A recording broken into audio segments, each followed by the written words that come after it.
En una mansión tan grande y silenciosa como una tumba, un padre millonario vivía con el corazón roto, incapaz de alcanzar a su propia hija. La niña, atrapada en un silencio de dolor, había olvidado cómo sonreír desde la muerte de su madre. Desesperado, él contrató a una terapeuta, viéndola solo como su última empleada, una herramienta para arreglar lo que estaba roto. Pero no sabía que al traer a esa mujer a su casa, no solo le devolvería la voz a su hija, sino que despertaría su propio corazón de la manera más celosa y dolorosa. Antes de comenzar, dale like a este video, suscríbete al canal y comenta ahora ahí en Bikes o desde donde lo estás viendo.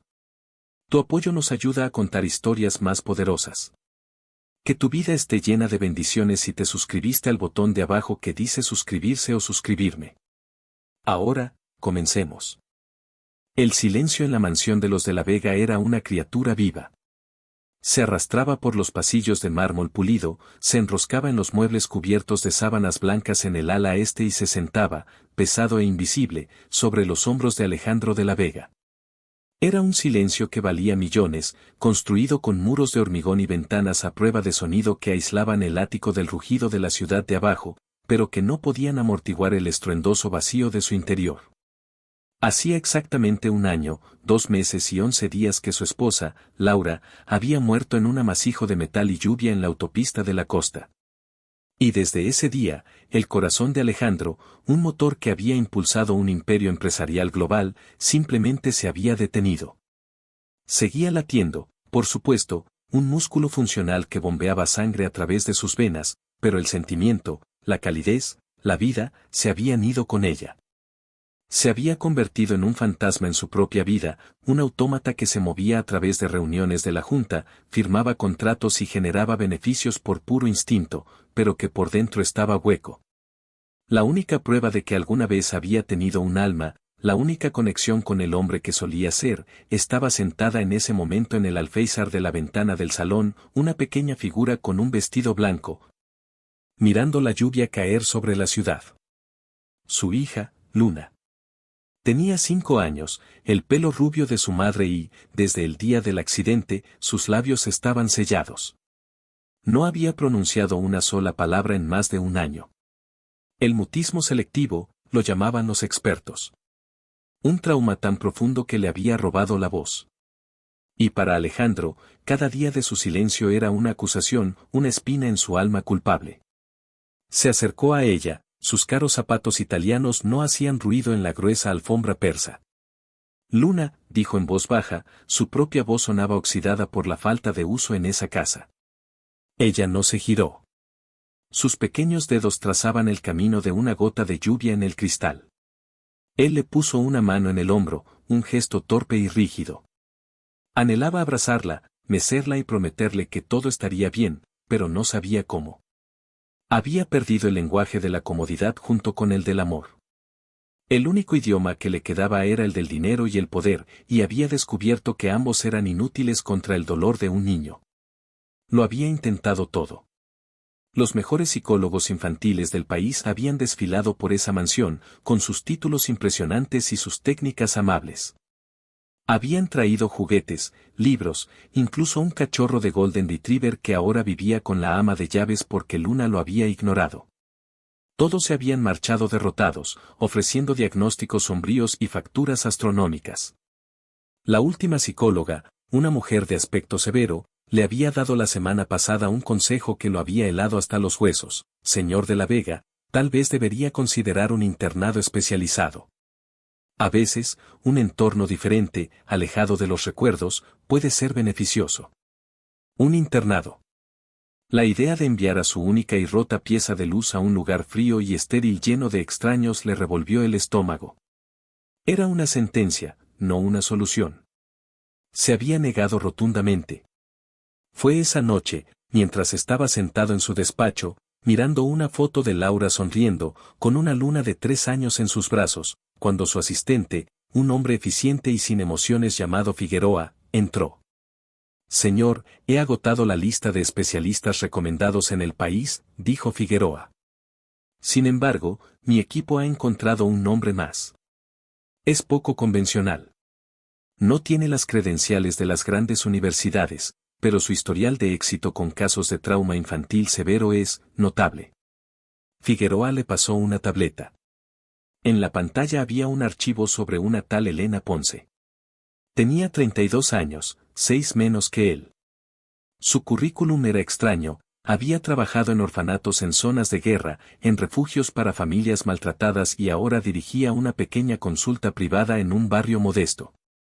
Sus métodos se describían como terapia inmersiva basada en el juego y la conexión empática. Junto a su archivo había testimonios brillantes de padres que habían perdido toda esperanza. Y luego estaba su foto. Era una foto cándida, no profesional. Elena estaba sentada en el suelo, con las piernas cruzadas, riendo a carcajadas mientras un niño pequeño le pintaba la cara con pintura de dedos. Tenía el pelo castaño recogido en una coleta desordenada, y sus ojos, de un cálido color miel, brillaban con una vitalidad y una alegría que a Alejandro le resultaron casi ofensivas. Era todo lo que su mundo ya no era. Consíguela, dijo Alejandro, su voz era un mandato áspero. No me importa el precio. Dile que se mude aquí. A tiempo completo. Esta es la última oportunidad. Elena Ponce sintió la opulencia de la mansión de la Vega como una bofetada física en cuanto entró por las enormes puertas dobles. El aire era frío y olía a cera de limón y a dinero viejo. Le recordaba a los hogares de los que había huido en su propia juventud, lugares hermosos por fuera pero llenos de una tristeza helada por dentro. Figueroa la guió por el silencioso vestíbulo hasta un despacho tan grande como todo su apartamento. Alejandro de la Vega estaba de espaldas a ella, mirando por la ventana panorámica la ciudad que gobernaba. Se giró lentamente, y ella se preparó para el impacto. Las fotos no le hacían justicia. Era un hombre con la belleza rota de un ángel caído. Sus rasgos eran perfectos, casi aristocráticos, pero su rostro estaba grabado con un dolor tan profundo que parecía tallado en su piel. Y sus ojos, de un azul tan oscuro que eran casi índigo, estaban muertos. Eran como lagos congelados, vastos y profundos, pero sin ninguna señal de vida bajo la superficie. Señorita Ponce, dijo, su voz era un barítono profundo y sin inflexiones. Figueroa me ha informado de sus talentos. Se sentó detrás de su enorme escritorio, un rey en su trono, y le hizo un gesto para que tomara la silla de enfrente. Se sentía como una entrevista de trabajo, no como la consulta de un padre desesperado. He leído su expediente, continuó él. Es impresionante. Y caro. Le pagaré el triple de su tarifa habitual. Mi tarifa no es negociable, señor de la Vega, dijo Elena, su voz tranquila y firme, negándose a dejarse intimidar. Y no estoy segura de poder ayudarle. Mi método requiere un entorno de apoyo y la participación activa de los padres. Él arqueó una ceja, la primera señal de emoción que le vio. ¿Está insinuando que no apoyo a mi hija? Estoy declarando un requisito de mi terapia, respondió ella con calma. Luna necesita una conexión, no solo un cheque. Necesita sentir que no está sola en su dolor. Él la miró fijamente durante un largo momento, sus ojos azules y helados la analizaron. Pudo ver la lucha en ellos, el orgullo del hombre acostumbrado a dar órdenes contra la desesperación del padre que había llegado a su límite. La desesperación ganó. Le daré lo que quiera, dijo finalmente, rindiéndose. Total acceso. Mi completa cooperación. Pero quiero resultados, señorita Ponce. Si en 3 meses no hay ningún cambio, nuestro acuerdo termina. Era un ultimátum, no una petición. Ella aceptó el desafío. La primera vez que Elena vio a Luna, se le rompió el corazón. La niña estaba exactamente como Alejandro la había descrito, una pequeña muñeca de porcelana sentada junto a la ventana. Cuando Elena entró en el salón, Luna no la miró. Hola, Luna, dijo Elena en voz baja, arrodillándose a cierta distancia para no parecer amenazante. Mi nombre es Elena. Me encantan los días de lluvia. Hacen que el mundo parezca tan limpio, ¿verdad? Luna no respondió. No hubo ni un parpadeo de reconocimiento. Los primeros días fueron así. Elena pasaba horas en la misma habitación que Luna, simplemente existiendo en su espacio. No la presionaba para que hablara. Le leía cuentos en voz alta, dibujaba en un cuaderno de bocetos, construía castillos de bloques. Y siempre, hablaba. Le hablaba del mundo exterior, de los colores de las hojas en otoño, del sabor del helado de chocolate, del sonido de la risa. Era un monólogo constante de calidez y normalidad, un intento de tejer un puente de sonido a través del abismo de silencio de Luna. Alejandro la observaba a distancia, a menudo desde el umbral de una puerta, su rostro era una máscara impenetrable. Ella podía sentir su escepticismo, su impaciencia. Pero también vio destellos de otra cosa.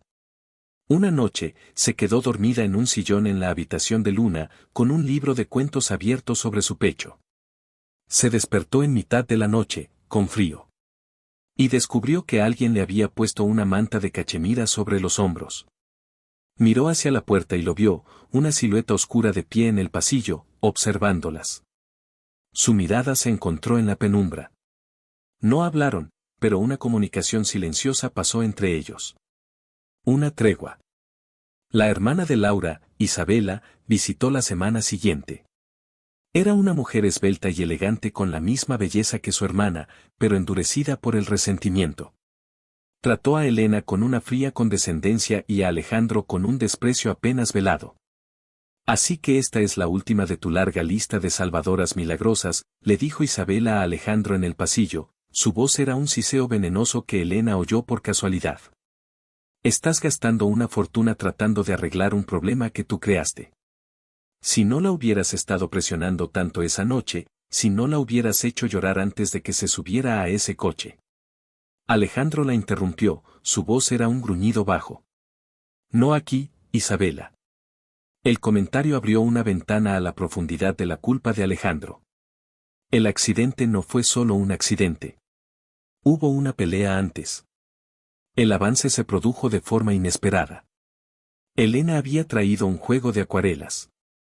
Puso un gran papel en el suelo y empezó a pintar un jardín, nombrando los colores en voz alta. Ahora un poco de azul para el cielo, y verde para la hierba. Dejó un pincel limpio junto a Luna, sin decir nada. Durante casi una hora, la niña simplemente observó. Luego, muy lentamente, su pequeña mano se extendió y cogió el pincel. Sumergió la punta en la pintura amarilla. Y en el centro del cielo azul de Elena, pintó un pequeño y tembloroso sol. El corazón de Elena se detuvo. Era la primera iniciativa, la primera comunicación que la niña había hecho en más de un año. Elena no dijo nada para no romper el hechizo. Simplemente siguió pintando a su lado. Cuando el sol estuvo terminado, Luna miró a Elena, sus grandes ojos azules llenos de una pregunta silenciosa. Elena le sonrió, la sonrisa más genuina y cálida que pudo reunir. Es precioso, Luna, susurró. Nuestro jardín necesitaba un sol. Más tarde esa tarde, mientras Luna dormía la siesta, Elena fue al despacho a buscar a Alejandro. La encontró mirando por la ventana, con su habitual postura rígida. Le mostró el cuadro. «Ha pintado esto», dijo ella en voz baja. Él cogió el papel con una mano temblorosa. Miró el pequeño sol amarillo, una mancha de esperanza en un mar de azul. Sus hombros, normalmente tan rectos y tensos, se hundieron. Una única lágrima rodó por su mejilla y cayó sobre el papel, manchando ligeramente la pintura. «Gracias», susurró, su voz rota por una emoción que había mantenido encerrada durante demasiado tiempo. Él levantó la vista para mirarla, y sus ojos ya no estaban congelados. Por primera vez, ella vio la vida bajo la superficie, un torbellino de dolor, gratitud y una vulnerabilidad abrumadora. Sin pensarlo, extendió la mano y le puso los dedos en el brazo. Un gesto de consuelo, de doctora a paciente, de mujer a hombre. En cuanto su piel tocó la fina lana de su traje, sintió una descarga, una corriente de calor que la recorrió. Él se estremeció bajo su tacto, sus ojos se abrieron de par en par, sorprendido por la sensación. Sus miradas se encontraron y se mantuvieron, y el aire de la habitación cambió, se cargó de repente con una tensión de un tipo totalmente diferente. El profesionalismo se evaporó. Ya no eran el padre y la terapeuta. Eran un hombre y una mujer, unidos por el dolor de un niño y una chispa de conexión que ninguno de los dos había previsto. El muro entre ellos, que él había construido tan cuidadosamente, se había agrietado. Y ambos sabían, con una certeza aterradora y emocionante, que lo que fuera que hubiera al otro lado estaba a punto de salir a la luz. Alejandro retiró el brazo como si se hubiera quemado, dando un paso atrás y restableciendo la distancia entre ellos. La máscara de fría compostura volvió a su sitio, pero era demasiado tarde. Ambos lo habían sentido. Su trabajo está dando resultados, señorita Ponce, dijo, su voz era formal de nuevo, pero había una nueva aspereza en ella. Continúe. Manténgame informado. Y con eso, la despidió, dejándola con el fantasma de su toque hormigueando en sus dedos y la inequívoca sensación de que su simple acuerdo profesional acababa de incendiarse. Y el fuego, se dio cuenta con una mezcla de pánico y un extraño aleteo de anticipación, apenas comenzaba a arder. En las semanas que siguieron al pequeño sol amarillo, algo se había descongelado, no solo en Luna, sino en toda la mansión. La niña empezó a participar más activamente en las sesiones con Elena. Aún no hablaba, pero se comunicaba a través del arte, dibujando imágenes que eran ventanas a su pequeño y confuso mundo. Pintó un coche bajo una lluvia torrencial, un pájaro con un ala rota, y una vez, un retrato de su madre, un rostro sonriente que hizo llorar a Alejandro en la intimidad de su despacho. La relación entre Elena y Alejandro también cambió. Su interacción se convirtió en un delicado baile de aproximación y retirada. Él empezó a unirse a algunas de sus sesiones, sentándose en silencio en un rincón y observando. A veces, por la noche, se encontraban en la cocina, preparándose té o un sándwich, y compartían conversaciones vacilantes. Elena aprendió que a él le gustaba el café negro y amargo, que leía a los filósofos estoicos para encontrar orden en un mundo caótico, y que la sonrisa de su esposa había sido, en sus propias palabras, el ancla de su universo. Él aprendió que ella era huérfana, criada por una tía que la quería pero que nunca la entendió realmente. Aprendió que su pasión por ayudar a niños rotos provenía de su propia infancia rota, y que bajo su exterior profesional y seguro había una mujer que anhelaba una conexión, un lugar al que pertenecer.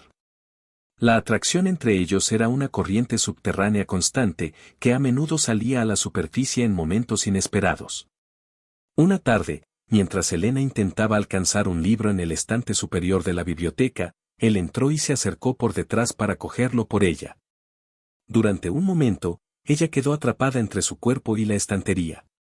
Pudo sentir la dureza de su pecho contra su espalda, su aliento cálido en su nuca mientras extendía el brazo. «Aquí tienes», dijo él, su voz era un murmullo bajo. Cuando ella se giró, estaban cara a cara, sus labios a solo unos centímetros de distancia. Pudieron ver la vacilación en los ojos del otro, un anhelo tácito que los atraía como un imán. Pero el momento se rompió por el sonido de unos pasos en el pasillo, y se separaron bruscamente, sus rostros sonrojados. Fue la tregua antes de la tormenta. Y la tormenta llegó en la forma del doctor David Cole. El doctor Cole era el pediatra jefe del hospital local, un hombre amable, apuesto, de unos 30 y tantos años, con una sonrisa fácil y unos ojos cálidos que le recordaban a Elena a un cachorro de Golden Retriever. Había estado consultando el caso de Luna a distancia. Un día, llamó a Elena. Elena, dijo, su voz era amigable y profesional. Me gustaría ver a Luna en persona para su próximo chequeo. Y, si no es demasiado atrevido, también me gustaría invitar a su increíble terapeuta a cenar. La oferta la pilló por sorpresa, y una oleada de algo parecido a la normalidad la recorrió. Una cena. Una cita. La idea parecía de otra vida. Me encantaría, David, respondió ella, sonriendo por primera vez en días. Programaron la cita médica de Luna para el viernes, y su cena para el sábado por la noche. Cuando Elena le comunicó el plan a Alejandro, tratando de sonar casual, vio cómo se tensaba. Una cena, repitió él, su voz era plana. ¿Es profesional? No, dijo ella, encontrando su mirada. No lo es. Alejandro asintió lentamente, pero una tormenta se estaba gestando en sus ojos azules. Entiendo. Por supuesto que tienes derecho a una vida personal. El viernes, llevó a Luna al hospital. Alejandro insistió en ir con ellos. En la consulta, el doctor Cole fue maravilloso. Trató a Luna con una gentileza juguetona que la hizo relajarse casi al instante. Y trató a Elena con una admiración evidente, felicitándola por los progresos de Luna. Alejandro observó todo desde una silla en la esquina, su silencio era una presencia pesada y ominosa en la habitación. Todo parece estar bien físicamente, dijo el doctor Cole al final del examen. El resto, es todo gracias a ti, Elena. Y por cierto, añadió con una sonrisa, seguimos en pie para mañana por la noche. Absolutamente, respondió ella, sintiendo sus mejillas sonrojarse bajo la intensa mirada de Alejandro. De vuelta en el coche, el silencio era ensordecedor. Parece competente, dijo Alejandro finalmente, refiriéndose al médico. Sí, lo es, respondió ella. Él no dijo nada más durante el resto del viaje, pero ella podía sentir la furia emanando de él en olas frías y silenciosas. Era una furia que no entendía, y que a la vez entendía demasiado bien. Era posesión. Eran celos. Al día siguiente, el sábado, Elena se pasó una hora extra preparándose para su cita. Se puso un vestido de seda azul que había comprado por impulso en una rara salida, se peinó y se maquilló por primera vez en meses. Cuando bajó las escaleras, Alejandro estaba de pie al final, esperándola. Llevaba su habitual atuendo de casa, unos pantalones oscuros y un jersey de cachemira, pero parecía tan imponente como si llevara un smoking. Sus ojos la recorrieron de la cabeza a los pies, y por un momento, la expresión de su rostro fue de pura admiración, una mirada de hambre tan intensa que la dejó sin aliento. Pero se desvaneció tan rápido como llegó, reemplazada por una frialdad familiar. ¿Vas a algún sitio?, preguntó, aunque ya sabía la respuesta. David vendrá a recogerme en un momento, dijo ella, levantando la barbilla. Ya veo. Hizo un gesto hacia la mesa de la consola, donde había una pequeña caja de terciopelo. He hecho que te traigan esto. La última vez que saliste a un evento representando a esta casa, las joyas que llevabas eran prestadas. Ya que tienes que mantener las apariencias. Ella abrió la caja. Dentro había un delicado collar de diamantes y zafiros, tan exquisito que dolía mirarlo. Era un regalo impresionante y, a la vez, una bofetada. Él le estaba recordando su lugar, ella representaba a su casa, era su empleada. Era una forma de marcar su territorio. El timbre de la puerta sonó. David había llegado. Alejandro caminó hacia la puerta. Déjalo, dijo Elena, interponiéndose en su camino. Yo abriré. En mi casa, soy yo quien recibe a los invitados. Abrió la puerta. David estaba allí, con una sonrisa en su rostro, sosteniendo un ramo de flores. Su sonrisa se desvaneció un poco cuando vio al imponente Alejandro de la Vega bloqueando la entrada. Hola, dijo David, tendiendo la mano. Soy David Cole. He venido a buscar a Elena. Alejandro ignoró su mano extendida. Simplemente lo miró de arriba abajo, su mirada era despectiva. Llévela a casa antes de las 11.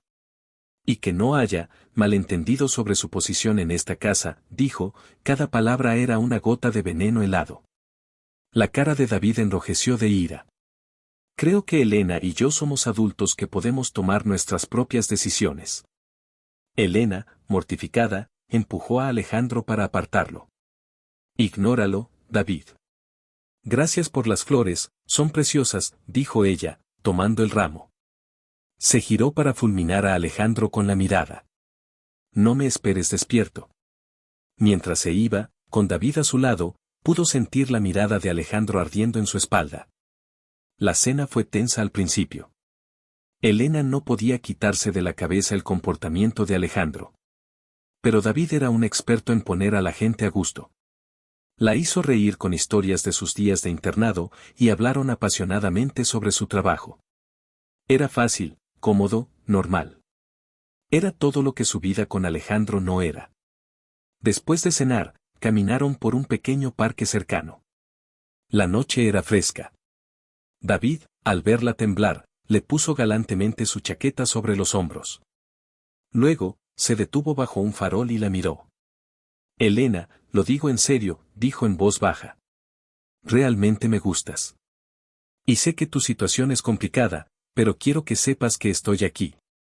Si necesitas un escape, una vida normal. Se inclinó y la besó. Fue un beso dulce, tierno, lleno de promesas. Pero mientras sus labios se movían contra los de ella, lo único que Elena podía sentir era el fantasma de un beso diferente, uno furioso y desesperado, que sabía a whisky y a un anhelo que partía el alma. Cuando regresó a la mansión, justo antes de las 11, las luces estaban apagadas, excepto una sola lámpara en la gran sala de estar. Entró, y él estaba allí. Esperándola. Estaba sentado en la oscuridad, con un vaso de algo ambarino en la mano. Se levantó cuando ella entró.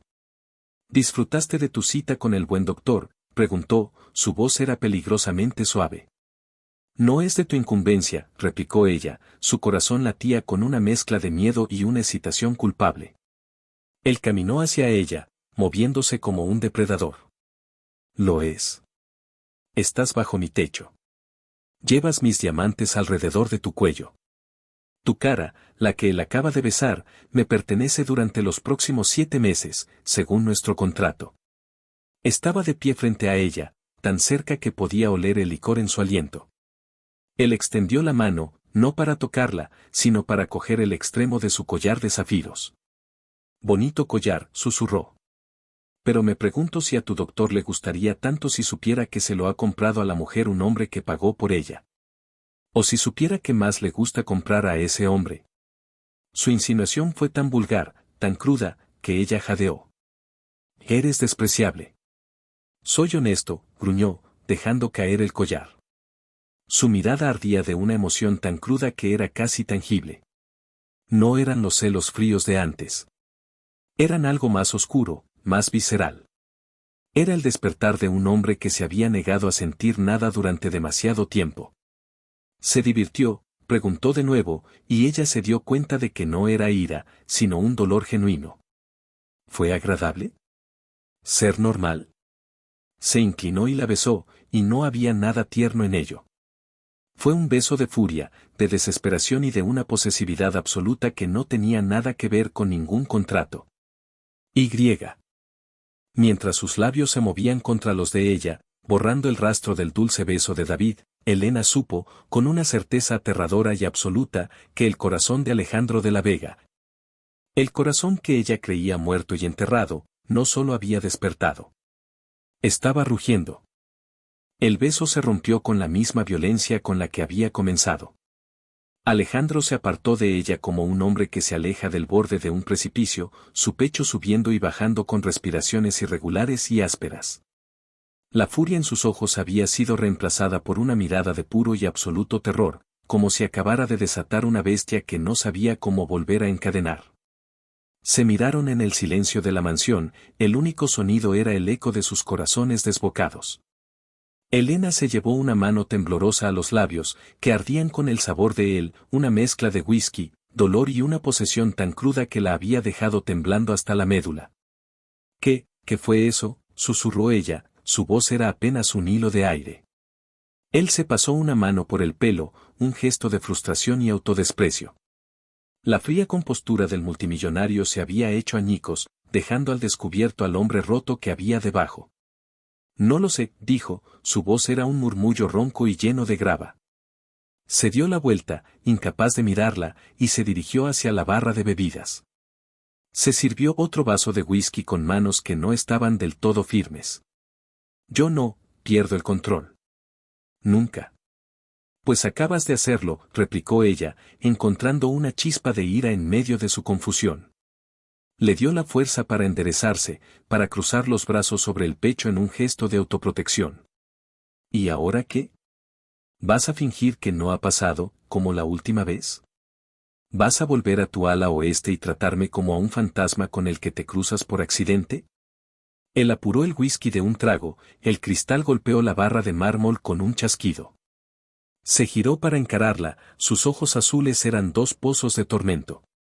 No, dijo, y la palabra fue tan cortante, tan llena de una finalidad sombría, que a ella se le heló la sangre. No voy a fingir que no ha pasado. Voy a hacer lo que debí haber hecho desde el principio. Te prohíbo que vuelvas a ver a ese hombre. La audacia de su orden la dejó boquiabierta. ¿Me lo prohíbes? ¿Con qué derecho? No eres mi dueño, Alejandro. Eres mi jefe.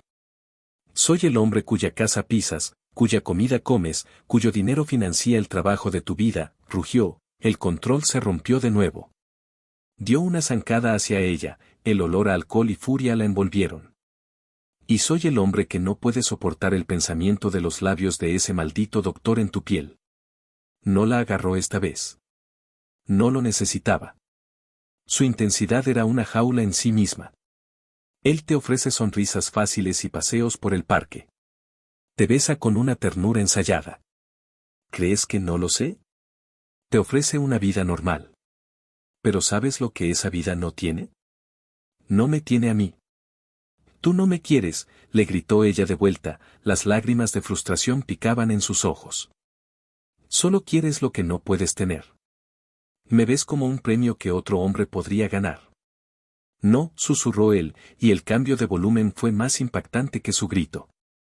Se inclinó, su rostro a centímetros del de ella, su mirada recorriendo su boca, su cuello, como si estuviera memorizando cada detalle. Te equivocas, murmuró, su voz era un ronroneo bajo y peligroso que vibraba a través de ella. Te veo y quiero arruinar ese vestido de seda azul. Quiero borrar el recuerdo de sus manos sobre ti con las mías. Quiero escuchar mi nombre en tus labios, no en un grito de ira, sino en un susurro en la oscuridad. La crudeza de sus palabras, su sensualidad animal, la golpeó con la fuerza de una ola. El aire abandonó sus pulmones. Esto iba más allá de los celos. Era una confesión, la más oscura y posesiva que había oído nunca. Su cuerpo, en una traición definitiva, reaccionó, un calor líquido se extendió por sus venas. Se quedó sin palabras, atrapada en la red de su deseo. Él vio el efecto que tenía en ella, el leve temblor de sus labios, la forma en que sus pupilas se dilataban. Una sombra de triunfo, amarga y dolida, cruzó su rostro. Sabía que había ganado esa batalla, pero también parecía odiarse por ello. Así que no, repitió, enderezándose, recuperando una pizca de su distancia. No volverás a verlo. Fin de la discusión. Y ahora, si me disculpas, tengo un imperio que dirigir, un imperio que de repente parece completamente insignificante. Buenas noches, Elena. Y con eso, se giró y se marchó, dejándola sola en la penumbra, su corazón martilleando, su cuerpo en llamas y su mente en un caos absoluto. La había reclamado, no con la propiedad de un contrato, sino con la cruda honestidad de su deseo. Y lo peor de todo, lo más aterrador, era que una parte de ella no quería luchar contra esa reclamación en absoluto. A la mañana siguiente, la mansión era un mausoleo de tensión no expresada. Elena no durmió. Pasó la noche dando vueltas en su cama, las palabras de Alejandro resonando en su cabeza, su beso fantasma grabado a fuego en sus labios. Cuando finalmente bajó a desayunar, lo encontró en el comedor, impecablemente vestido con un traje de negocios, leyendo las noticias financieras en su tableta. Era como si la cruda confesión de la noche anterior nunca hubiera sucedido. Él levantó la vista cuando ella entró, y sus ojos se encontraron por un largo momento. Ninguno de los dos habló, pero todo lo que había quedado sin decir la noche anterior colgaba en el aire entre ellos. Luna entró en la habitación entonces, un pequeño rayo de sol ajeno a la tormenta que se arremolinaba a su alrededor. Corrió, no hacia Elena, como solía hacer, sino hacia su padre, y le tiró del pantalón. Alejandro pareció sorprendido. Bajó su tableta y la subió a su regazo, un gesto que se estaba volviendo más natural para él. La niña no habló, por supuesto, pero señaló la tostada en el plato de su padre con un dedo decidido. Él, sin dudarlo, untó un trozo con mermelada y se lo dio. Mientras Luna comía felizmente, sus ojos azules se posaron en Elena y luego de nuevo en Alejandro. Vio la distancia entre ellos, la rigidez en sus hombros. La sonrisa de la niña se desvaneció. Se acurrucó contra el pecho de su padre, su pequeño cuerpo de repente tenso. Elena lo vio. La niña era un barómetro de la tensión emocional de la casa, y la discusión de la noche anterior había dejado el aire espeso y tóxico. Creo que la sacaré al jardín un rato, dijo Elena, su voz profesional era un escudo. Un poco de aire fresco nos vendrá bien. Esa misma mañana, el teléfono de Elena vibró. Era David. Se le encogió el corazón de culpa. Elena, dijo él, su voz era cautelosa. No quiero presionarte, pero me preocupé anoche. Después de que te fuiste, la atmósfera era extraña. ¿Está todo bien? ¿Cómo podía responder a eso? Estoy bien, David. Solo fue una noche complicada. Entiendo. Escucha, mi oferta sigue en pie. En todos los sentidos. Profesional y personal. Hay un puesto de director de terapia pediátrica que se abrirá en mi hospital el mes que viene. Sería perfecto para ti. Con tu propio equipo, total autonomía. Y lo más importante, sería un nuevo comienzo. Lejos de él. La oferta era una cuerda de salvamento, una ruta de escape clara y brillante. Un trabajo prestigioso, independencia, y un hombre bueno y normal que quería cuidarla. Era todo lo que debería desear. ¿Por qué, entonces, la idea le dejaba un sabor a ceniza en la boca? David, eso es increíblemente generoso, dijo ella, con sinceridad. Tengo que pensarlo. ¿Podemos hablar la semana que viene? Aceptó a regañadientes. Cuando Elena colgó, sintió los ojos de Alejandro sobre ella. Había estado en el estudio contiguo y, sin duda, había oído su parte de la conversación. No dijo nada, pero la frialdad que emanaba de él podría haber congelado el fuego. Durante la sesión de terapia de esa tarde con Luna, ocurrió la regresión que Elena había temido. Estaban pintando de nuevo, pero Luna, en lugar de usar colores brillantes, solo usaba el negro. Pintó garabatos oscuros y furiosos, presionando el pincel con tanta fuerza que el papel se rasgó. Luego, miró a Elena, sus ojos llenos de una tristeza que superaba su edad, y empujó la pintura lejos, negándose a continuar. Se levantó y se fue al rincón, volviendo a su estado de ausencia, una muñeca rota de nuevo. Elena supo que no podía seguir así. Tenía que enfrentarse a Alejandro, no como la mujer a la que había besado, sino como la terapeuta de su hija. Esa noche, fue a su despacho. Él estaba de pie junto a la ventana, la silueta de su cuerpo tenso recortada contra las luces de la ciudad. Tenemos que hablar, dijo ella, sin preámbulos. ¿Sobre qué nuevo puesto de ensueño te ha ofrecido tu novio?, espetó él sin girarse. Sobre tu hija, respondió ella, su voz era de acero. La toxicidad entre nosotros la está afectando. La está destrozando. La ira, los celos, la posesividad, es un veneno para un niño que ya está traumatizado. Regresó a su caparazón hoy. Y es por nosotros. Él finalmente se giró. La angustia en su rostro era tan cruda, tan genuina, que a ella le dolió físicamente. ¿Qué quieres que haga, Elena? Dime. Te alejo y te pierdo. Me acerco y te asfixio. Y mientras tanto, estoy destruyendo lo único que me queda de ella. Quiero que seas honesto, dijo ella, dando un paso hacia él. Conmigo, y lo que es más importante, contigo mismo. ¿Por qué me odias por hablar con otros hombres, pero luego me construyes un muro de hielo? No puedes tener las dos cosas. Él soltó una risa amarga y sin humor. ¿Crees que te odio? Dios mío, si supieras. Se detuvo, luchando contra sus propios demonios. La vio de pie allí, fuerte, desafiante, la única persona que se había atrevido a atravesar sus defensas, y supo que ya no podía luchar. Había llegado el momento de la verdad, por aterradora que fuera. Se dejó caer en uno de los sillones de cuero, su enorme cuerpo pareció desinflarse, la energía de lucha lo abandonó. Se cubrió la cara con las manos por un momento. Cuando las bajó, sus ojos azules estaban llenos de una agonía que la dejó sin aliento. La noche que Laura murió, comenzó él, su voz era apenas un susurro roto. Tuvimos una pelea. La peor de nuestras vidas. Había estado trabajando en la fusión de una empresa durante meses, casi sin dormir. Ella se sentía abandonada, sola. Y tenía razón. Esa noche, había una gala benéfica para su fundación.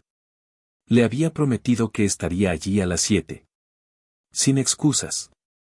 Pero justo cuando me iba de la oficina, surgió un problema de última hora, un intento de sabotaje por parte de un competidor. Tuve que quedarme. La llamé para decírselo y, ella se derrumbó. Dijo que ya no podía más. Dijo que se sentía como una viuda con un marido vivo. Se le quebró la voz, pero se obligó a continuar. Yo estaba estresado, agotado. Y le dije cosas horribles. Le dije que era egoísta, que no entendía la presión a la que estaba sometido.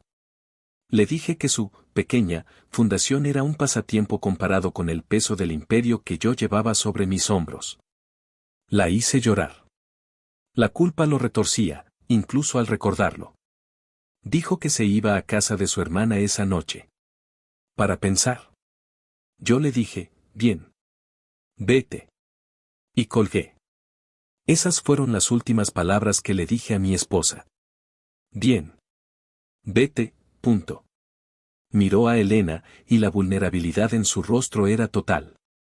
Era un hombre desnudo de su armadura, mostrando las heridas purulentas que había debajo. Una hora más tarde, la policía llamó. Había estado lloviendo. El informe decía que perdió el control en una curva. Pero yo sé la verdad. Estaba llorando. Estaba destrozada. Y estaba distraída. La maté, Elena. Tan cegaramente como si hubiera estado al volante.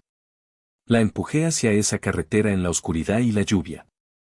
El silencio que siguió fue profundo. Elena se acercó y se arrodilló frente a él. Cogió sus manos, que estaban frías como el hielo, entre las suyas. El magnate todopoderoso, el hombre que asustaba a salas de juntas enteras, estaba temblando como un niño perdido.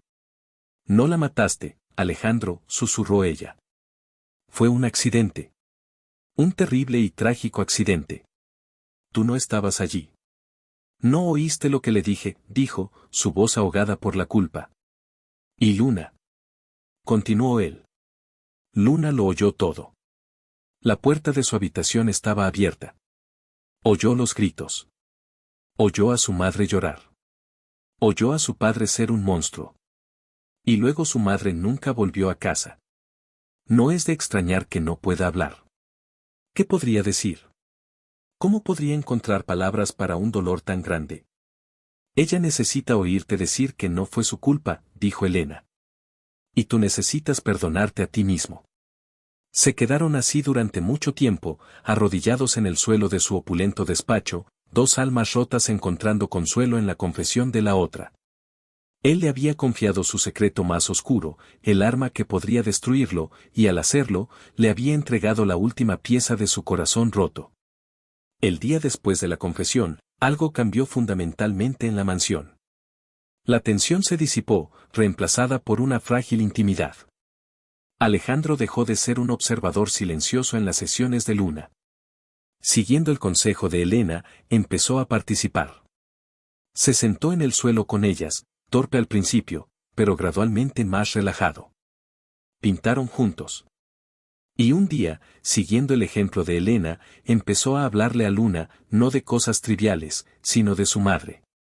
Tu madre tenía la risa más increíble, le dijo, su voz era suave y llena de recuerdos. Sonaba como campanillas. Y le encantaban los girasoles. Decía que eran los únicos flores que siempre parecían felices. Luna lo escuchaba, con sus grandes ojos fijos en el rostro de su padre, absorbiendo cada palabra. Por las noches, Elena y Alejandro pasaban tiempo juntos. Hablaban durante horas, compartiendo historias de sus vidas, sus esperanzas, sus miedos.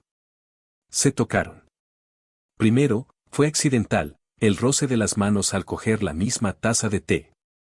Luego se volvió deliberado, un toque ligero en el brazo para llamar la atención, una mano que se detenía un poco más de lo necesario sobre la de ella. Era un lenguaje nuevo que estaban aprendiendo, una gramática de la ternura. Una noche, estaban viendo una película en la sala de cine de la casa. Era una comedia romántica ligera, elegida por Elena para inyectar algo de normalidad en sus vidas. Se sentaron con un cojín de distancia entre ellos en el enorme sofá. A mitad de la película, durante una escena particularmente emotiva, ella lo miró y vio el brillo de las lágrimas en sus ojos. Él no se avergonzó. Simplemente extendió la mano a través del espacio que los separaba y entrelazó sus dedos con los de ella. Y así vieron el resto de la película, cogidos de la mano en la oscuridad, un simple acto de conexión que se sintió más íntimo que cualquier beso apasionado. Pero su capullo de curación estaba a punto de ser atacado desde el exterior. Isabela, la hermana de Laura, llegó un fin de semana sin previo aviso. Entró en la mansión y encontró a Alejandro, Elena y Luna sentados juntos en el salón, riendo mientras intentaban armar un rompecabezas complicado en el suelo. La imagen de domesticidad feliz la enfureció. Sus ojos se clavaron en Elena, fríos y llenos de veneno. Vaya, vaya, dijo Isabela, su voz goteaba sarcasmo. Parece que la ayuda contratada se ha puesto muy cómoda. ¿Cuánto tiempo te llevó, querida, hundir tus garras en él? Mi hermana aún no lleva ni 2 años muerta. Isabela, no, dijo Alejandro, levantándose, su voz era una advertencia. No empieces. ¿No empiece? Mírate, Alejandro. La has reemplazado. Y con la niñera, nada menos. ¡Qué cliché! ¿Es que no tienes vergüenza? ¿Has olvidado tan pronto la mujer que te dio a tu hija? Nunca olvidaré a Laura, dijo Alejandro, su voz era tranquila pero firme. Y Elena está aquí para ayudar a mi hija. Algo por lo que tú nunca has mostrado el más mínimo interés.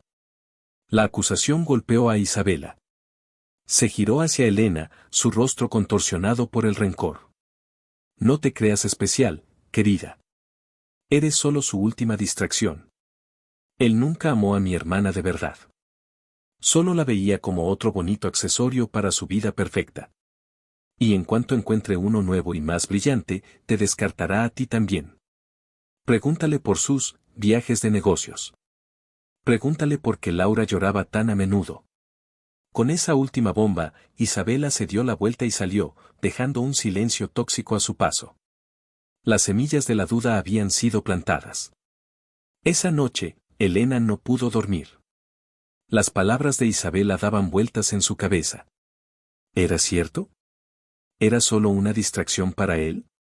La mañana siguiente, David la llamó. Elena, tengo que hablar contigo. La junta del hospital ha aprobado el puesto. Es tuyo si lo quieres. Pero tengo que saberlo pronto. Esta es tu oportunidad, tu salida. No dejes que ese hombre te consuma. Mereces ser feliz. La oferta era un faro, prometiendo seguridad y paz. Estaba en una encrucijada. Podía elegir la vida fácil, la vida normal, con un hombre bueno que la adoraba. O podía quedarse en esa casa de fantasmas, luchando por el corazón de un hombre herido que tal vez nunca sanaría del todo. Alejandro, que había entrado en la cocina mientras ella estaba al teléfono, escuchó la conversación. No se escondió. Se quedó de pie en la puerta, su rostro era una mezcla de dolor y resignación. Cuando ella colgó, él la miró, la desesperación en sus ojos era un libro abierto. Vete, le dijo, su voz era apenas un susurro. ¿Qué? Él tiene razón. Te estoy consumiendo. Estoy arrastrando mi oscuridad a tu luz. Vete, Elena. Toma el trabajo. Sé feliz. Te lo mereces. No me estás ordenando que me vaya, se dio cuenta ella. Me estás dejando ir. Siempre has sido libre, dijo él, con una sonrisa triste que no le llegó a los ojos. Yo era el que estaba en prisión. La última prueba de su amor no era la posesión celosa, sino la liberación. Estaba dispuesto a sacrificar su propia felicidad por la de ella. Elena lo miró, al hombre que había pasado de ser un monstruo frío a su ancla, su compañero, el otro mitad de su corazón. Miró hacia el salón, donde Luna tarareaba suavemente para sí misma por primera vez. Y supo que no había elección que hacer. Ya la había hecho hacía mucho tiempo. El único lugar al que voy, dijo, caminando hacia él y poniendo sus manos sobre su pecho, es a la cama que está al final del pasillo, en tu habitación. Porque mi hogar ya no es un lugar, Alejandro. Eres tú. Él se quedó sin aliento, la esperanza estalló en sus ojos. Pero, David, la vida normal. No quiero una vida normal, lo interrumpió ella, levantando una mano para acariciar su mejilla. Quiero una vida extraordinaria. Quiero peleas y reconciliaciones. Quiero construir castillos de bloques e imperios. Quiero a un hombre que me desafíe, que me necesite, que me ame con la misma ferocidad con la que protege a su hija. Quiero esta casa, con todos sus fantasmas. Y quiero llenarla con tanta risa que ahoguemos todos los malos recuerdos. Te quiero a ti. Él la tomó en sus brazos entonces, y la barrera final se hizo añicos. La besó, no con la furia de los celos, sino con la ternura abrumadora de un hombre que ha encontrado su redención. Era un beso de promesas, un beso de comienzos. Y mientras se aferraban el uno al otro, un pequeño sonido llegó desde el salón, un sonido que no se había oído en esa casa en más de un año. Una voz clara, como una campanilla. Papá. Ambos se separaron, atónitos, y miraron hacia la puerta. Luna estaba de pie allí, con su oso de peluche en la mano, mirándolos con sus grandes ojos azules.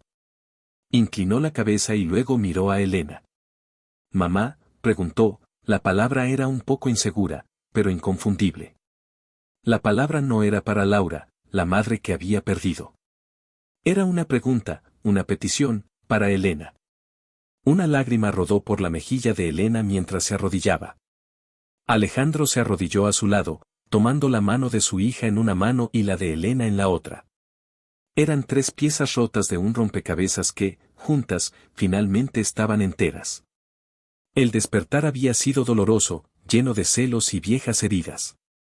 Pero en esa mañana, con la voz de su hija llenando el silencio, Alejandro supo que no solo su corazón había despertado. Su familia, su futuro, su vida entera, acababa de nacer. Desde la ventana de su despacho, Alejandro observó la escena en el jardín como si fuera una película muda a través de un cristal blindado. Vio a Luna acurrucarse contra Elena, vio a su hija levantar la vista hacia el rostro de su terapeuta, y aunque no pudo oír el susurro, vio el impacto que tuvo en Elena. Vio sus ojos llenarse de lágrimas, vio la forma en que envolvió a Luna en un abrazo protector y jubiloso. Y un sentimiento complejo y brutal lo atravesó.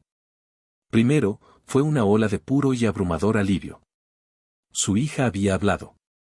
El hechizo se había roto. La gratitud hacia Elena fue tan intensa que casi lo hizo doblarse. Ella había hecho lo que ninguna otra persona en el mundo había podido hacer, le había devuelto un pedazo del alma de su hija. Pero inmediatamente después, un veneno oscuro y amargo se deslizó en sus venas. Celos. Unos celos tan corrosivos y primarios que le dejaron un sabor a metal en la boca. La primera palabra de Luna no había sido para él, su padre. Había sido para ella. Para la mujer que se había infiltrado en su casa y en el corazón de su hija. En ese momento, en esa conexión que observó entre Elena y Luna, no vio una victoria terapéutica. Vio un reemplazo. Vio a Elena ocupando el lugar que Laura había dejado, un lugar que él mismo, con toda su riqueza y su poder, había sido incapaz de llenar. Lo odió por ello. Y se odió a sí mismo por odiarlo. Esa noche, la atmósfera en la cena era extrañamente festiva. Incluso la señora Figueroa, la estoica ama de llaves, parecía sonreír más de lo habitual. Alejandro había pedido que se abriera una botella del mejor champán. Elena se sentía incómoda. No sabía cómo actuar ante él ahora. Cuando él levantó su copa, ella se preparó para un brindis formal, profesional. Por los milagros, dijo Alejandro, su mirada se encontró con la de ella por encima del borde de su copa. Y por aquellos que los hacen posibles. Su sinceridad la desarmó. Durante la cena, él le hizo preguntas sobre su día, sobre los detalles del avance de Luna. Era el padre preocupado, el jefe agradecido. No había ni rastro del hombre furioso que la había besado en la oscuridad. Y sin embargo, bajo la superficie, Elena sintió una nueva y extraña tensión. Sus miradas se prolongaban un poco más de lo necesario, Había una conciencia en su lenguaje corporal que no había existido antes. Después de que Luna se durmiera, Elena se encontró con él en la biblioteca. Estaba de pie junto a la ventana, mirando la noche. Figueroa ha transferido una bonificación a su cuenta, dijo, sin girarse. Una suma considerable. Eso no era necesario, respondió Elena, molesta por el constante recurso al dinero. Mi contrato estipula mi sueldo. Considérelo una muestra de gratitud, dijo, girándose por fin. Había vuelto la tormenta en sus ojos azules. Me ha devuelto a mi hija. Ella nunca se fue, dijo Elena en voz baja. Solo estaba perdida. Y le diré algo, señor de la Vega, no la habría encontrado sin usted. Su presencia constante, aunque fuera en silencio, la hizo sentir segura. La hizo sentir que sus dos anclas estaban en su sitio. Su intento de incluirlo, de hacerle partícipe de la victoria, pareció enfurecerlo más. No necesito su caridad profesional, señorita Ponce, espetó él. ¿Crees que no sé lo que ha pasado aquí? Usted ha ocupado su lugar. La ha sustituido. Se ha convertido en su madre. La acusación era tan injusta, tan cruel, que ella se quedó boquiabierta. ¿Cómo te atreves? He dedicado cada segundo de mi vida durante meses a curar a tu hija. Y tú lo conviertes en esto, en una especie de competición retorcida. No es una competición cuando uno de los jugadores tiene una ventaja tan injusta, replicó él, acercándose a ella, su control se desvanecía rápidamente. Usted tiene la calidez, la paciencia. Todas las cosas que se fueron de mí cuando Laura murió. La ve a usted y ve a su madre. Ella me ve a mí porque estoy aquí. Porque me siento en el suelo con ella y le permito estar triste, cosa que usted nunca ha hecho. Tiene tanto miedo de su propio dolor que ha dejado a su hija ahogándose sola en el suyo. Su golpe dio en el blanco. Él retrocedió como si le hubiera abofeteado, el dolor brillaba en sus ojos.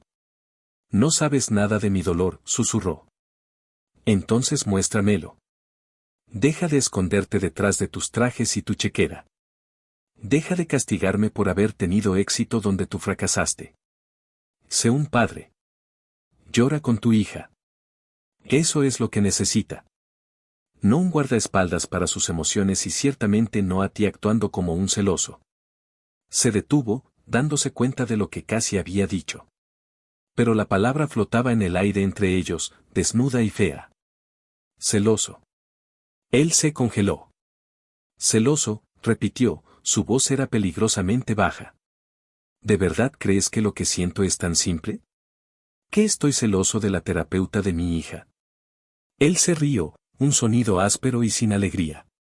Mi querida y ingenua señorita Ponce, usted no tiene ni idea. Y en 2 zancadas estuvo frente a ella. Agarró su rostro entre sus manos, su agarre era firme pero no doloroso, obligándola a mirarlo. No estoy celoso de la terapeuta, gruñó, su rostro a centímetros del de ella, su aliento era un susurro caliente de whisky y tormento. Estoy celoso del sol que tú pintaste en su cielo, estoy celoso de la facilidad con la que ríes, algo que yo he olvidado cómo hacer. Estoy celoso de cada maldito hombre en el planeta, incluido el doctor Cole, que puede ofrecerte una vida normal fuera de esta maldita tumba. Y la besó. Esta vez, no fue furioso ni posesivo. Fue un beso de pura y absoluta desesperación. Un beso de rendición. Era el beso de un hombre roto admitiendo que no podía vivir sin ella, y odiándose a sí mismo por ello. Su boca era suave, casi suplicante, moviéndose sobre la de ella con una ternura que la desarmó por completo. El beso lo consumió todo. Su ira, su resentimiento, el profesionalismo, todo se quemó en el calor de esa confesión cruda. Las manos de ella, que se habían levantado para defenderse, se deslizaron por su pecho y se enroscaron en su cuello, atrayéndolo hacia sí, respondiendo a su dolor con su propio consuelo anhelante. Cuando finalmente se separaron, jadeando, se miraron a los ojos. Las defensas de él estaban caídas. Ella ya no veía al millonario, ni al jefe. Vio a Alejandro. Un viudo solitario que llevaba el peso del mundo y su pena sobre los hombros. Déjame entrar, susurró ella. Déjame ayudarte. Él apoyó su frente contra la de ella, sus ojos se cerraron con dolor. Es demasiado tarde, murmuró. Me he convertido en esto. Un hombre que vive en las sombras. No puedo arrastrarte a ellas. Ya estoy en ellas contigo, dijo ella. Y ya no les tengo miedo. Esa noche, durmieron en la misma cama por primera vez. No hicieron el amor.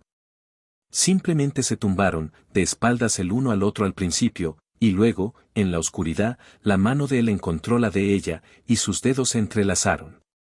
Y en el silencio, se aferraron el uno al otro, dos almas solitarias que habían encontrado un improbable refugio en medio de su dolor compartido. Su frágil tregua duró casi un mes. Un mes en el que vivieron como una extraña y casi familia. Él empezó a participar activamente en las sesiones. Lloró con Luna sobre un álbum de fotos de Laura. Y un día, la niña se sentó en su regazo, le puso sus pequeñas manos en la cara y, por primera vez, le habló. Te quiero, papá. Si el corazón de Alejandro se rompió y se sanó en el mismo instante, no lo demostró, aparte de apretar a su hija con tanta fuerza que casi la deja sin aire. Se reían. Alejandro empezó a reírse de nuevo, sonidos oxidados y desconocidos al principio, que poco a poco se fueron volviendo más libres. Elena creyó, por primera vez, que la felicidad era posible para ellos. Hasta que llegó la carta.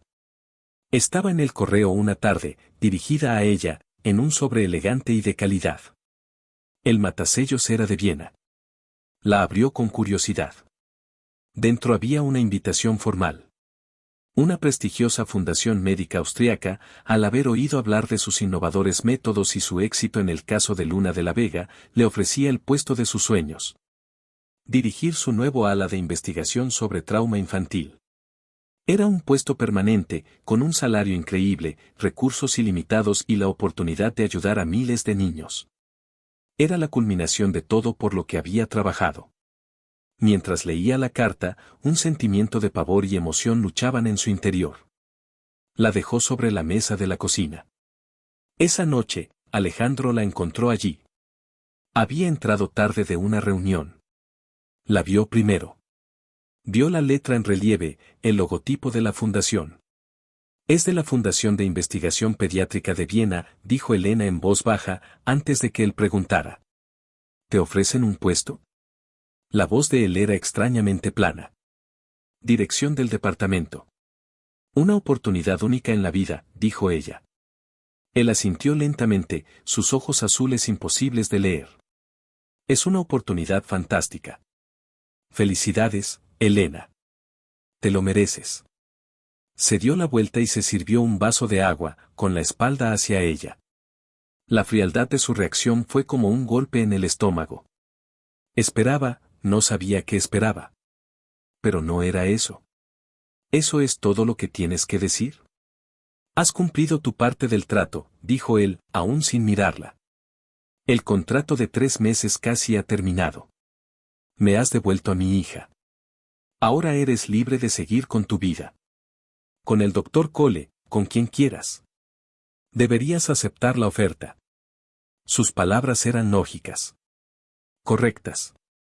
Profesionales. Y cada una de ellas era una cuchillada. ¿No veía él que su vida, ahora, lo incluía a él? ¿Que el futuro que quería era con él y con Luna, en esa casa? ¿Es eso lo que quieres, Alejandro?, preguntó, su voz temblaba. ¿Que me vaya? Él se quedó en silencio durante lo que pareció una eternidad, su espalda era una pared infranqueable. Quiero lo que es mejor para ti, dijo finalmente, su voz era un murmullo sin vida. Y con eso, salió de la cocina. Elena se quedó sola, con la oferta de sus sueños en la mano y el corazón rompiéndose. Él no iba a luchar por ella. La estaba dejando ir. A pesar de todo, a pesar de los besos y de la intimidad compartida, él seguía siendo prisionero de sus sombras, incapaz de creer que merecía la luz. O peor, tal vez ella había malinterpretado todo. Tal vez para él, solo había sido gratitud, desesperación. Tal vez nunca había sido amor. Con el corazón pesado, fue a su habitación y empezó a hacer la maleta. Si él no la quería, si no tenía el valor de pedirle que se quedara, ella no se lo rogaría. Aceptaría el puesto. Se iría. Se construiría una nueva vida lejos de él y de su dolorosa, imposible atracción. 2 días después, ella se fue. Dejó una carta formal sobre su almohada, agradeciéndole la oportunidad. Le explicó a una llorosa Luna que tenía que ir a ayudar a otros niños, pero que le escribiría y la llamaría. No se atrevió a decírselo a Alejandro en persona. El dolor era demasiado grande. La última vez que lo vio fue a través de la ventanilla trasera del taxi que la llevaba al aeropuerto. Él estaba de pie en la ventana del despacho, una silueta oscura, observándola marcharse, impasible, inalcanzable. Se marchó, convencida de que su historia había terminado. Pero no se dio cuenta de que al irse, había encendido la mecha de la verdadera explosión. El Alejandro que se había derrumbado por la pena ya no existía. Y el Alejandro que había encontrado una frágil tregua con ella se había ido. En su lugar, nació algo nuevo, un hombre que había vislumbrado la felicidad solo para que se la arrebataran, y que se dio cuenta, demasiado tarde, de que no solo quería a la mujer que había sanado a su hija. La necesitaba. Y los celos, no del doctor Cole, sino del mundo entero que ahora se la podía quitar, despertaron a la fiera que había dormido en su interior. Y esa fiera no iba a dejarla ir tan fácilmente. Los primeros meses en Viena fueron un borrón de trabajo agotador y una soledad abrumadora. Elena se sumergió en su nuevo puesto con la dedicación de un monje, llenando sus días y sus noches con estudios de casos, reuniones y planificación estratégica. La clínica vienesa era todo lo que le habían prometido, un centro de vanguardia con un potencial ilimitado. Tuvo éxito. Publicó artículos, dio conferencias y sus métodos empezaron a ser aclamados internacionalmente. Construyó la vida profesional de sus sueños, ladrillo a ladrillo, pero cada noche volvía a un apartamento elegante y silencioso que nunca se sintió como un hogar. El silencio allí era diferente al de la mansión de La Vega. Era un silencio vacío, sin la presencia anhelada de una risa infantil o los pasos de un hombre atormentado. Hablaba con Luna cada semana por videollamada. Las conversaciones eran agridulces. La niña estaba floreciendo. Hablaba sin parar, le contaba sobre la escuela, sus nuevos amigos. Pero al final de cada llamada, siempre preguntaba lo mismo con sus grandes ojos azules: ¿cuándo vas a volver, Elena? Y cada vez, la pregunta era una puñalada en el corazón de Elena. Pronto, mi amor, mentía. Alejandro nunca aparecía en las llamadas. Ella le preguntaba a Luna por él, y la niña siempre respondía con una simpleza infantil que revelaba más de lo que pretendía: papá trabaja mucho. Está más ocupado que antes. Y más, callado. No había oído hablar de él directamente desde que se fue, excepto por los informes financieros de la clínica Corazones Valientes que todavía supervisaba desde la distancia. La financiación continuaba llegando, impecablemente, el primer día de cada mes. Un día, a los 6 meses de su partida, el doctor David Cole se presentó en Viena. Estaba en un congreso médico en Berlín, le dijo, con su sonrisa fácil, durante un café en una encantadora plaza vienesa. Pensé que no podía estar tan cerca sin venir a ver cómo la doctora Estrella se ha aclimatado a Europa. Pasaron un fin de semana maravilloso juntos. Fueron a la ópera, pasearon por los jardines del palacio, hablaron y rieron. David era todo lo que un hombre debería ser: atento, inteligente, amable, y la miraba como si fuera la única mujer en el mundo. El domingo por la noche, en su apartamento, él le tomó las manos. Elena, dijo con seriedad. No soy ciego. Sé que sigues pensando en él. Pero también sé que mereces ser feliz. No sé qué pasó en esa casa, pero sea lo que sea, ha terminado. Yo estoy aquí. Y estoy dispuesto a esperar. Vuelve a casa. Te ofrezco una vida, no un misterio. Y la besó, un beso lleno de una paciencia y una promesa que a ella le rompieron el corazón, porque sabía que no podía corresponderle. Al día siguiente, recibió un ramo de flores en su oficina. Una docena de orquídeas blancas, exquisitas y raras. La nota era simple, sin firma, impresa en una elegante cartulina. Decía: Viena es hermosa. Pero no tanto como tú. Un admirador. Se estremeció. No era el estilo de David. Había algo en la extravagancia y el anonimato que le resultaba inquietantemente familiar. Al principio, lo descartó como algo sin importancia. Pero luego comenzaron los otros, regalos. Un primer ejemplar de su libro favorito de poesía apareció misteriosamente en la puerta de su apartamento. Se hizo una donación anónima masiva a su fundación a nombre de un amigo en el extranjero. Empezó a sentirse observada, un escalofrío en la nuca que no podía ignorar. Su vida perfectamente controlada en Viena empezó a parecer una ilusión. Y entonces, recibió la llamada. Estaba en su despacho, tarde, revisando los expedientes de los pacientes. Era la voz de Figueroa, el asistente de Alejandro, tan plana y sin emociones como siempre. Señorita Ponce, buenos días. El señor de la Vega ha programado una visita de inspección de su fundación como parte de la diligencia debida de su inversión. Llegará a Viena mañana. Elena casi deja caer el teléfono. ¿Mañana? ¿Por qué no me lo ha notificado nadie? El señor de la Vega prefiere los viajes espontáneos. El coche la recogerá en su apartamento a las 10 de la mañana para llevarla al aeropuerto a recibirlo. Antes de que pudiera protestar, colgó. El pánico, la ira y una terrible oleada de anticipación la recorrieron. Se pasó la noche en vela, probándose y descartando una docena de trajes, odiándose a sí misma por la importancia que le daba a su aspecto. A la mañana siguiente, el coche la recogió puntualmente. Cuando llegó a la terminal de jets privados del aeropuerto, lo vio antes de que él la viera a ella. Descendía por la escalerilla de un impresionante jet negro, el epítome del poder y la riqueza. Había cambiado. Parecía más duro, más delgado, sus rasgos afilados como el cristal. Se movía con la misma gracia depredadora, pero había algo nuevo en sus ojos cuando finalmente se encontraron con los de ella a través de la pista. Una determinación helada. Señorita Ponce, dijo cuando se acercó, su voz era un barítono suave que hizo vibrar el aire entre ellos. Se le ve bien. El éxito le sienta bien. Señor de la Vega, respondió ella, manteniendo la formalidad como un escudo. Un placer inesperado. La visita de inspección fue una farsa. Pasaron el día recorriendo su impecable clínica, y él apenas miró los informes. Sus ojos estaban en ella, siguiéndola, estudiando cada gesto. Hizo las preguntas correctas a su personal, impresionándolos con su perspicacia, pero todo era una actuación. Y ella lo sabía. Esa noche, la llevó a cenar al restaurante más caro y exclusivo de Viena.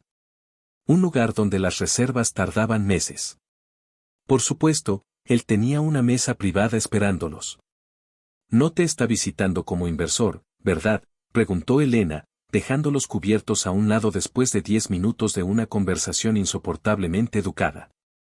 ¿Por qué estás realmente aquí, Alejandro? Él se reclinó en su silla, tomándose su tiempo para tomar un sorbo de un vino que probablemente costaba más que el alquiler de ella. Tuve mucho tiempo para pensar después de que te fuiste, dijo finalmente. Y llegué a una conclusión. Había un fallo en la lógica de nuestro acuerdo final. Ah, sí. Sí. Dije que quería lo mejor para ti. Y te dejé marchar. Pero mi lógica era errónea. Porque la premisa estaba equivocada. Me di cuenta de que lo mejor para ti, señorita Ponce, soy yo. Su arrogancia era tan monumental, tan pura, que ella soltó una carcajada. ¿Disculpa? Me echaste, Alejandro. Me dejaste marchar sin una sola palabra. Cometí un error, dijo él, sin un ápice de disculpa en su tono. El error más grande de mi vida. Pero a diferencia de la mayoría de los hombres, tengo los recursos para corregir mis errores. Vengo a llevarte a casa. No tienes ningún derecho. Te equivocas, la interrumpió, su voz era ahora seda y acero. Según el contrato original que firmaste, sigues siendo legalmente empleada por mi fundación hasta el final del trimestre. Y tu contrato incluye una cláusula de exclusividad que prohíbe aceptar puestos en competidores directos, como la Fundación de Viena, sin mi permiso por escrito. Se quedó helada. La letra pequeña que su abogado le había dicho que era procedimiento estándar. ¿Qué estás diciendo? Estoy diciendo, dijo él, inclinándose sobre la mesa, su presencia la dominaba, que podría destruir esta nueva y hermosa vida tuya con una sola llamada telefónica a mis abogados. Podría hundirte en litigios durante años. O, puedes hacer las maletas, dimitir elegantemente y volver conmigo a casa. A tu casa. Con Luna. Y conmigo. La elección era brutal. Su sueño ganado con tanto esfuerzo o la rendición a su control. Pero mientras lo miraba, a los ojos azules y atormentados, se dio cuenta de que no se trataba solo de control. Había un pánico desesperado bajo la superficie. Tenía miedo. Miedo de perderla de nuevo. Y esa vulnerabilidad la desarmó. No puedes obligar a nadie a amarte, Alejandro. No, asintió él. Pero puedo ponerte en un entorno en el que te des cuenta de que ya lo haces. Sé que sientes algo por mí, Elena. Lo vi en tus ojos antes de que te fueras. Pero tenías miedo. Igual que yo. Se levantó y le rodeó la silla. Se inclinó, su boca cerca de su oído. Termina tu vino. El coche nos espera. Tenemos un vuelo que coger. Tu hija te echa de menos. Su mención a Luna fue el golpe maestro. Y el más cruel. Le dejó la factura sobre la mesa, pagada en su totalidad, por supuesto, y salió del restaurante. Dejándola sola con una elección imposible. Media hora después, en la suite del hotel de él, el enfrentamiento final tuvo lugar. Ella entró furiosa. ¿Cómo te atreves a usar a Luna contra mí? Él estaba de pie junto a la ventana, como siempre, mirando su ciudad. Usé la verdad, respondió.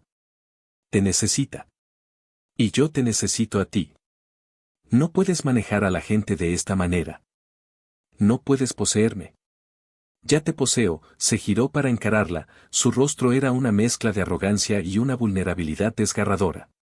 ¿O no?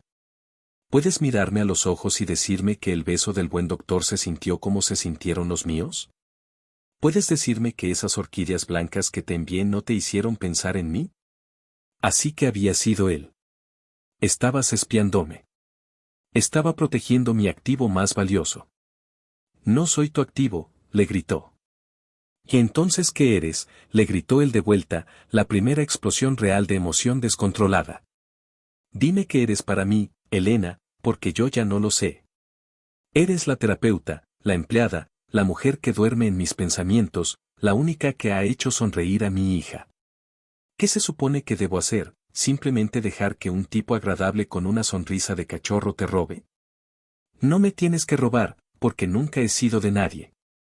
Tendrías que ganártelo. Él la miró fijamente, procesando sus palabras. Entonces, un cambio se produjo en su expresión. El luchador, el estratega, tomó el control. De acuerdo, asintió lentamente. De acuerdo. Te lo ganarás. Nuevo trato. No invocaré el contrato. Eres libre. Pero te pido que vuelvas. No como terapeuta. No como empleada. Vuelve y sé mi compañera. Mi igual. Déjame demostrarte que puedo ser el hombre que mereces. Dale a nuestra extraña y rota familia una oportunidad de verdad. Su oferta la dejó sin aliento. Renunciaba a su poder. Le estaba dando la elección, la que ella había anhelado todo el tiempo. Miró en sus ojos y vio, por primera vez, no la sombra de su difunta esposa, sino un futuro. Su futuro. Con él. Con Luna. Un futuro lleno de desafíos, sin duda, pero real. Quiero verla, susurró Elena, las lágrimas finalmente corrieron por sus mejillas. Quiero ir a casa. El vuelo de regreso fue un desenfoque de emoción. Cuando llegaron a la mansión, Luna estaba esperándolos en la puerta, habiendo sido informada por una eufórica señora Figueroa. Corrió hacia los brazos de Elena, chillando su nombre, y por primera vez, Elena lloró lágrimas de pura alegría. Por encima de la cabeza de la niña, su mirada se encontró con la de Alejandro. Estaba de pie a distancia, dándole su momento, su rostro lleno de una emoción tan profunda que era casi dolorosa. La había dejado marchar por un orgullo ciego, por el miedo a sus propias emociones, creyendo que su mundo de sombras no era lugar para ella. Pero cuando imaginó una vida sin ella, poblada por hombres normales y amables que podían ofrecerle sonrisas fáciles, el arrepentimiento y unos celos salvajes le enseñaron la lección más dura de su vida. Que su casa no era un hogar sin la luz que ella traía, y que su corazón no estaba roto, simplemente había estado esperando que ella lo despertara. Un año después, en el jardín donde Luna había pintado su primer sol, Alejandro le entregó a Elena un pequeño anillo. «Es el anillo de compromiso de mi abuela», dijo. «Representa una segunda oportunidad. Un amor que es más fuerte por haber sobrevivido a las tormentas». Se casaron allí, rodeados de flores, con Luna como su única y encantada dama de honor. Descubrieron que el amor no era la ausencia de cicatrices, sino la valentía de amar las cicatrices del otro. Y en el silencio de su mansión, ya no había una criatura fría y pesada, sino la calidez de la risa de una niña y el murmullo de un amor que había despertado de su largo y doloroso sueño. La historia de Alejandro y Elena es un poderoso recordatorio de que el verdadero valor de una familia no reside en las tradiciones ni en los apellidos, sino en el amor incondicional y el respeto mutuo. A veces, las segundas oportunidades no son para recuperar lo que perdimos, sino para convertirnos, a través del dolor y el arrepentimiento, en la persona que siempre debimos ser. Si te gustó, inscríbete en el canal.